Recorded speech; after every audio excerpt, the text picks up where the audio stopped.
Hello guys, welcome back BBK YouTube Media. Nabon Savin, Vaigay tale zong le kan lem ki nowe. Tunin zong kitsa num ta la gimnei ta thila thusim khane na sei khom ki no din anangai khom ki no te. Tu ka la chu video zong kan semman pon insunga boina new new kana in hiji chen video ka semman pon hizong le tunil ha a zong hi thusim in sei pat ki diu hetan na chiwa idam chi hinam chuteng le ki zong pathin zalin kadam jingnai tun thudang tampi sei talovin thusim chun analu no hetin anangai pantaw hete masang lai hen khokha na hen thing them bol mi kidam a helo le thing ho a khu ipipiam he asim ji a bukhe them chuteng le thil ho azat zat asim jia anikiwa mi khane omena he ama chu golhang a henla golhang kul mong mong tiding hong hetan tin ama chun jinei luwa chu hetia chu golhang hen ho chu amana nunga jong he a healthy lo chuteng le ama asu boiding behila he ama he achanga he hen ho amana hechi thing thim ho a bor jia bukhe them asuya chuteng le insunga ga koiding thing ho a he khon ho jong kho asim ji anal ta he anakizu uzin a hi ama he jinei lo golhang kul a hi wanga he ama he thing them abol ji a he ama he kiwa lehela sumle pa yong anei jin a he nila teng le hen hechi khosung mi ho cho a khosung mi ho cho zan teng olen kholai leng a chi jiwin aga to jiwin a hi ama hen heti chun thing them bol na cha bo atongin in zong hen op ta he an ki sa do ta na he hen la ama hen alung gela he jinei ding chuteng le nunga ga zol ding nunga ga vet ding ti ho he alung gela he lo jinga hi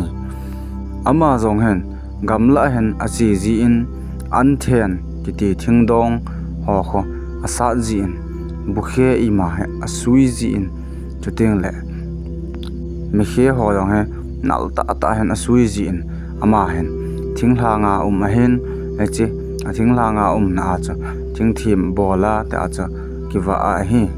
ama hen hechi thing ho cha asa jin bukhe mikhe chuteng le thi khe ho asui jin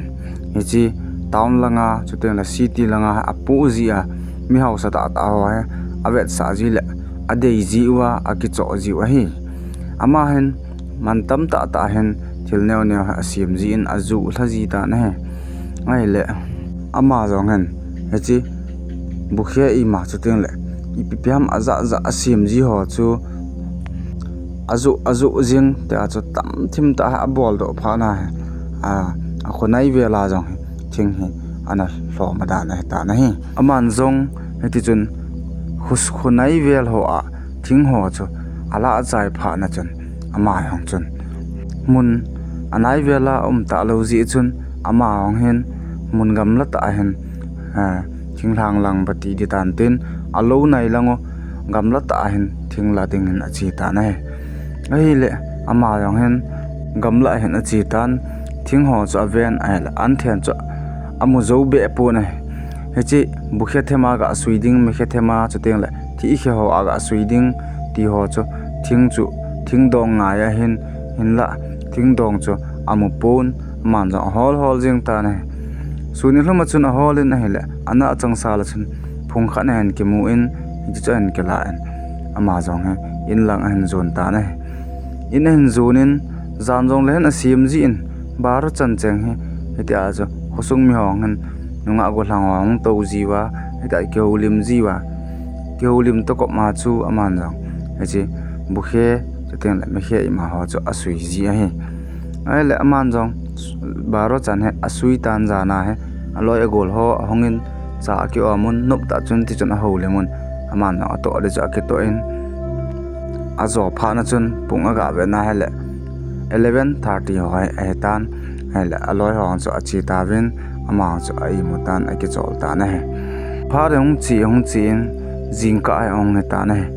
ama hen jingka in bulame he akihonin akihon men pha chun ane en aile ane zo pha na chun atowin agial tan hoilang he baki chile hechi kathing la ho an thian ho he akimuzo dam tin aman no agial gial jing ta na hele agial do thei mong mong pon aji chu hechi an thian ho thing dong ho chu akhonai wa anatama hen la akhonai si wa chu anala chai ta ji a chu agam langa chu suni hluma aga hol ji jong le khatleni kal he an thian phung ho an muji lo he ji chun aman jong thing tam na ding mi ki dong le hen ti ana cheng ma sa ho cheng lui ho ki dong la phan ti atin ma la holai hen apot do en ai la upa khat ha dong tan epa mi chi an thian phung ho he atam nan he lo ham honai wela he la ken kala chai gam tan ji chun gamla ta ka chi yong le khatleni kal ka ki muji pon su ne hluma ki hol ji a hin la khatleni changbo ka muji e atin hele upapu ka ma chun adong tan ngai la upapu chun a sei pi ta ne an then he chi khonai wela tam a hen hin la khonai wela he nala chai ta a hele mun gamla ta khatna sei pi eng ka ti hin la la yong chun atame ti yong lang chu te tam wal lo hen la na pu khop set nan ke pu de hi atin upapu chun amun ho cho sei pi ta na he chi upapu chun a sei be na chun chi lai ka sei na langwang he koi maung chi khabe alo chu teng le mun gamla a hi ji in na chi yong le na loi khat be ki puin lang chu teng le amun nong ho mun gim nei a hen koi maung chi ngam be se alo he atin na chi upapu chun a sei pi ta na ai le ama chun ai hi cho abui hi be jinge kachanga chi yong leng pi aten amang chu ki chat hello dan chu ana he na he ai la amang chun hechi upapu ka ma chun phate chan alam pi azu ding dan hong chu pat ta chan aki do en ai la amang chu aki gon tu ni wang he tam ta pi kan ke pu a ni la nga be ni la gu be ka sui kham kan ke pu lo le atin amang chun ha gon ki goin buang he ki chunin chu teng le tui ho jong he ake poin ai la hichi upapu na sei pi na chu na chang se en wang chi da yeng in tia he an wai la hen la ama chun ya jong sep lo ki chat ti ja he lo ji chun ama chu achanga chun akigun alam pi ho akido tup che ji chun ama chu achi an then phung holding a chun akigun achi ta na he achi tan a he le agam la ji chun ama alhung wa pon ati chun achi jingin achol he jing tan in la chi asei na chu anga hlong hi lai na he ai le ma jong he alel na khop na chun aki chol pa in heti chun achi jingin ai la phung kha na mo ta ne aman jong apo na akinga in tuya donin aga to olen chi phan chun chi an thian phung chu abula chun aphu in aji chu an then cha ha ta ji a chu ama yong chun om tho ta cha abul chin lang te an aphu in aphu lu pa na chun atan bo en athil siam de chu ai sa min bo i za ham khat cha su en ai la pu kham chu lai pon ama yong chu hol be ding chun achi ki ta na ai la chilai aki chol na pa na chu achi ki tan a hol le jing in hele phung kha ne an mo ki ta na hechi ap amu chu enendanga amu ji ho an thian ala ji ho chun banglo ai wanga cha du cha vel an thian he tho ai wanga cha thing chu san heu ti dam san up thim ai wanga cha gawa a heu ti ho kho hong heding a hin ma chan a vel alung adong hechi itam thing phung chu ka vel le an thian chu la hi thowin hin la iti a thing chu tia chu ham atin ma cha alung dong le jing ne ai le amang chun ipi le adu jula ka vel an thian he thowin ji chun ki la jing hanu atin ma chu ki gyal hatan ai la aphung noi chun a chin khat ve hi aga asa na le an thian anai ho chu het mau banga chu an thian chu anai kang ji hen in la chu ga sa le anai yong chu asanin alung jing ne thisan banga alun jing pha chun amang chu alung adongen ite thing nai hi iti pi a long jing ham atin amang chu alung dong hle jing ta nai ai la ma chen I gel se se lo chen ai he phu lu pa ya chi ki tan tana ama sa ka tan par chen ki pu in la chi ang tan te atin ai la phu un a phu jing na hela chi atui cho kang thei ta pon atui ti dham anai ti dham thing nai ti dham cho akang thei ta pon a san jingen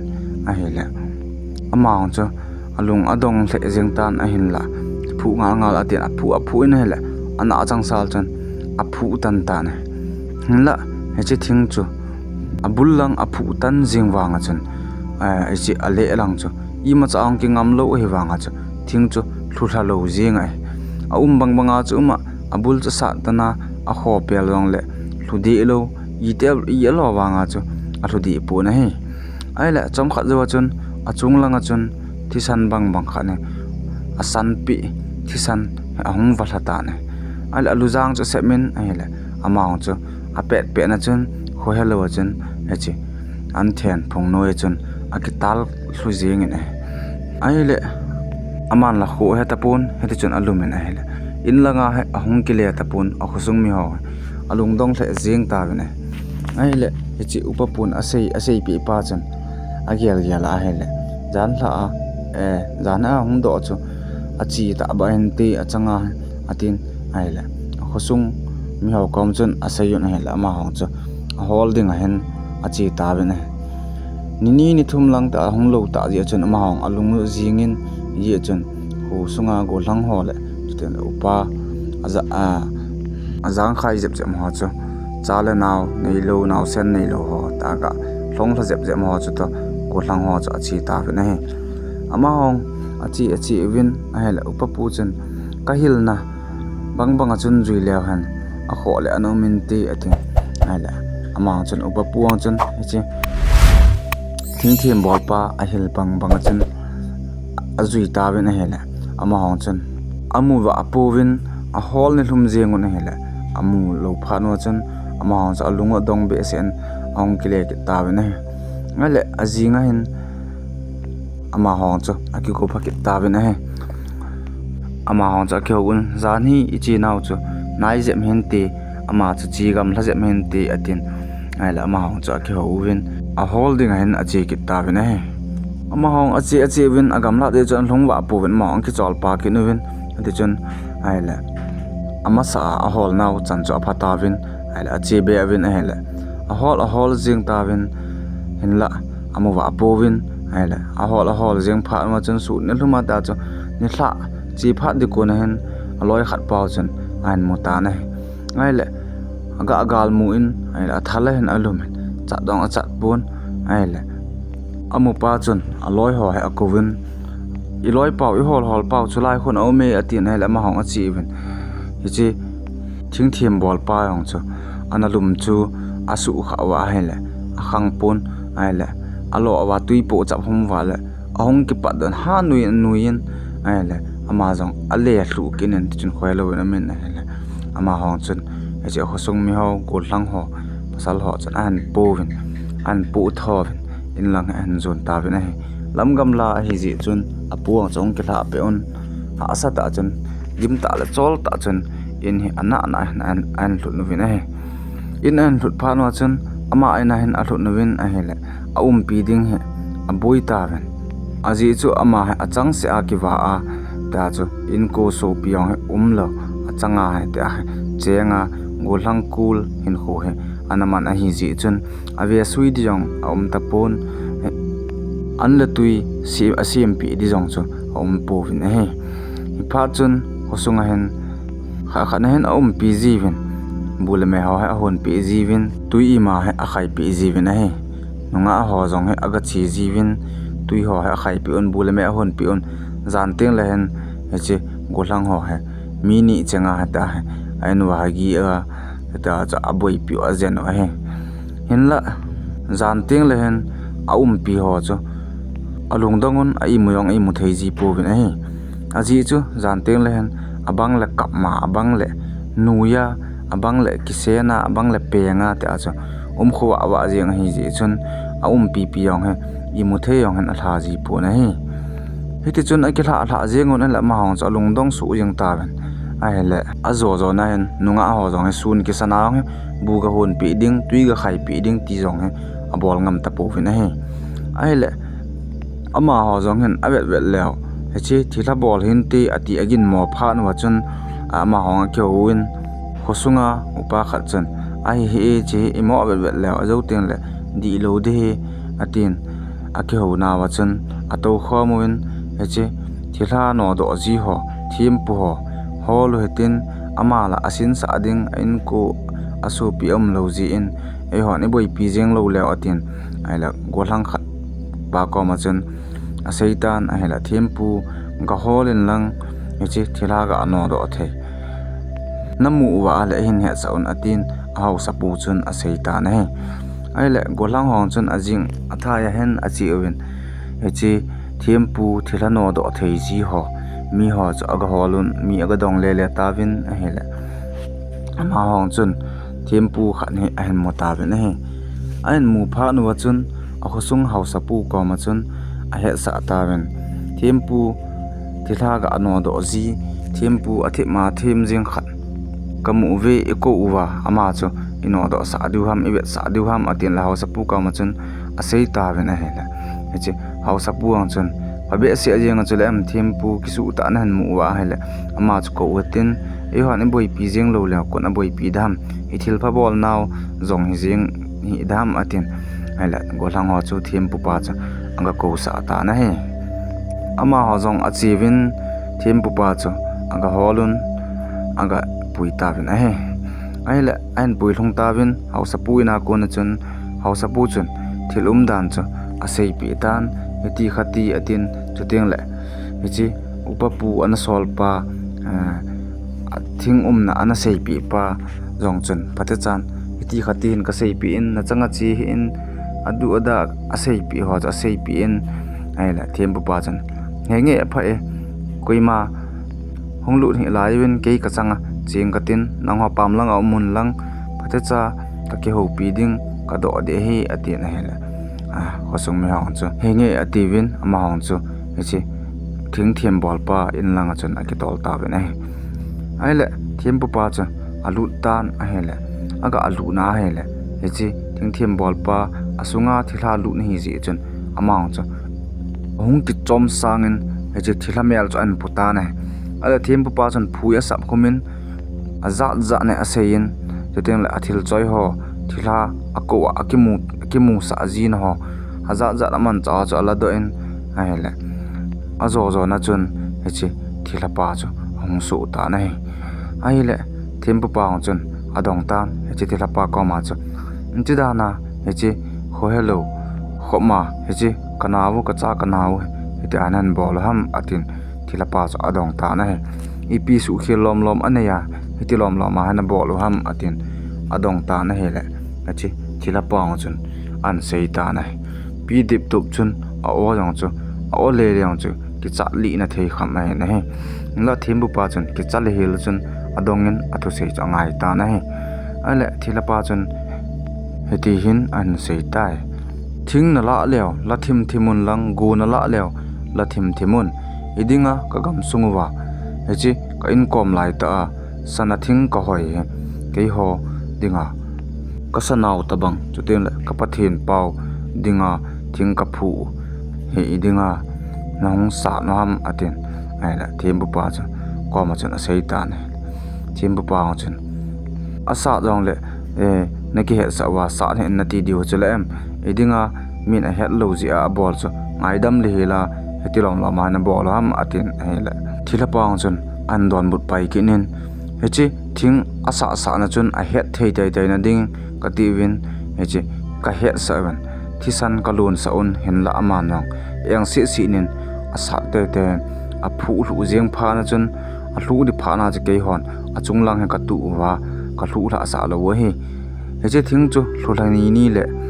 kaleng pawen ke ho ai tha diu he atina he asei pi ta na he la hechi thembu paung chun ipi hi le a het lo ji a bol hin ngai da mun lang aban kiti aman jong hongbol ta ponte kenjang pate chan sei pi ing katin hatwina na chu ngai damun atin a hela them pa chan a seitan a hela chi thila pa chan ke hon kamo ngai dam theyo he pui ji chun khosungwa khat pen penin a cha kang se mun khat cha yang avom loading he chi chu nan choi diu chi lai an then phung nu ya chu